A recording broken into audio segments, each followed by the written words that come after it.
सलीम रमजान शुरू हो गया, अब मैं उधार नहीं दे सकता, कहीं और से जाके सामान ले ले। अमजद भाई इस बार दे दें, बस काम लग जाए, अगला पिछला सारा उधार चुका दूंगा आपका मैं। और भाई मैं तुझे कैसे समझाऊं, रमजान के आती हर चीज़ की शॉर्टेज हो जाती है, खासतौर पर खाने पीने की चीज़ों में।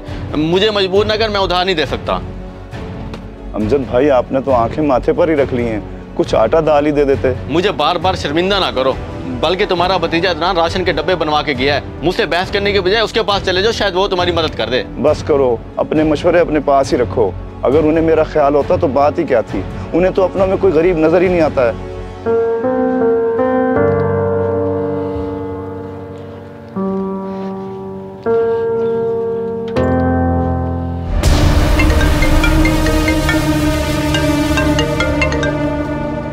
जी अमजद भाई हुक्म करें, कोई बिल बकाया तो नहीं है जो आपने कॉल किया है? अरे नहीं अदनान भाई, बिल का कोई मसला नहीं है। अगर आप घर हैं तो मैं आ जाऊँ, 1 मिनट के लिए बात करनी है। लेकिन मैं तो अभी घर से निकल रहा हूँ, बल्कि ऐसा करता हूँ आपकी दुकान पे 2 मिनट चक्कर लगा लेता हूँ, जो भी बात है बता दीजिएगा फिर। जी ठीक है भाईजान, आप आ जाएं, ये तो बड़ी अच्छी बात है, बहुत शुक्रिया।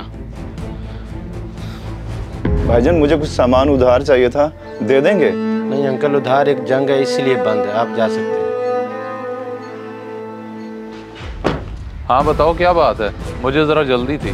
बस ये कहना था कि आपके चाचा सलीम की माली हालत बड़ी ख़राब है, आपने जो राशन के डब्बे बनवाए हैं उन्हें नहीं दिए क्या? और भाई उनको क्यों दूँ, अच्छा खासा तो वो कमा रहे हैं लकड़ी के काम से। देखें अगर उनके हालात ठीक होते तो वो राशन के लिए उधार ना मांगते फिर रहे होते। अब वो बड़ा ड्रामेबाज है, तुम उसे नहीं जानते, मेरा चाचा है, मैं अच्छे से जानता हूँ। ये फजूल बात करने के लिए तुमने मुझे बुलाया था, मैं इतनी जल्दी में था यार।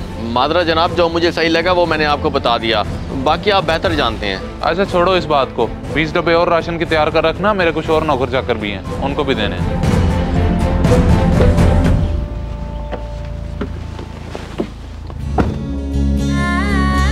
अरे सलीम भाई, ना सलाम ना दुआ, किधर जा रहे हो? क्या बताऊं खुर्शीद तुझे, मैं कहीं से मुझे उधार ही नहीं मिला, मैं बड़ा परेशान हूँ। घर जाऊंगा तो क्या जवाब दूंगा? यूँ समझ कि अब तेरी परेशानी खत्म, चल मेरे साथ। क्या मतलब परेशानी खत्म? कहाँ चलूं मैं तेरे साथ? मुझे पता चला है कि एक बड़ा सेठ है जो ज़कात के पैसे देता है, चल हम भी जाकर लेते हैं। नहीं यार, मुझे ज़कात लेना अच्छा नहीं लगता, तू जा, मैं नहीं जाता। ज्यादा सोच मत, ज़कात होती है हम जैसे लोगों के लिए, तू चल मेरे साथ।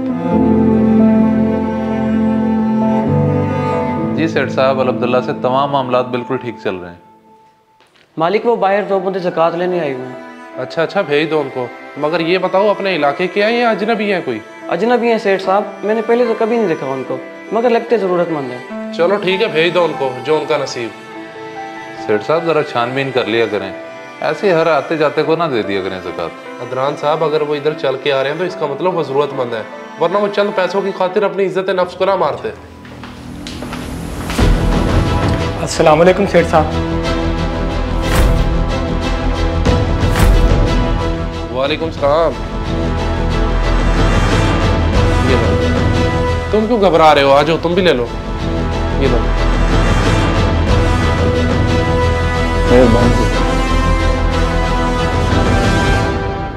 अदनान साहब सब खैर तो है, आप यूं परेशान क्यों हैं, क्या जानते हैं आप इन्हें? नहीं सेठ साहब, मैं इन्हें नहीं जानता, पता नहीं कौन थे। अच्छा मुझे ना एक काम याद आ गया, मैं फिर आपके पास चक्कर लगाऊंगा। अल्लाह हाफिज़ जी।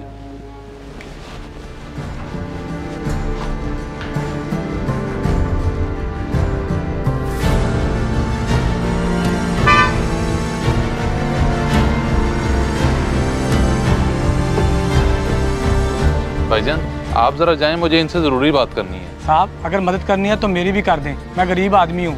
खुर्शीद तुम जाओ, ये मदद करने वालों में से नहीं है, शायद इन्होंने मुझसे कोई और बात करनी है, जाओ तुम। चाचा आपको अपनी इज्जत का ख्याल नहीं है तो कम से कम मेरी इज्जत का ही ख्याल कर लें।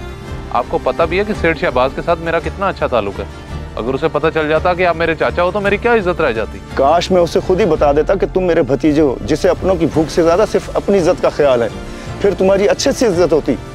मैं खुशी से नहीं गया था, बल्कि मुझे हालात ने मजबूर कर दिया था। जब अपने ही ख्याल ना रखे तो फिर गैरों के आगे ही हाथ फैलाने पड़ते हैं ना। लेकिन तुम्हें इससे क्या, तुम अपने काम से काम रखो।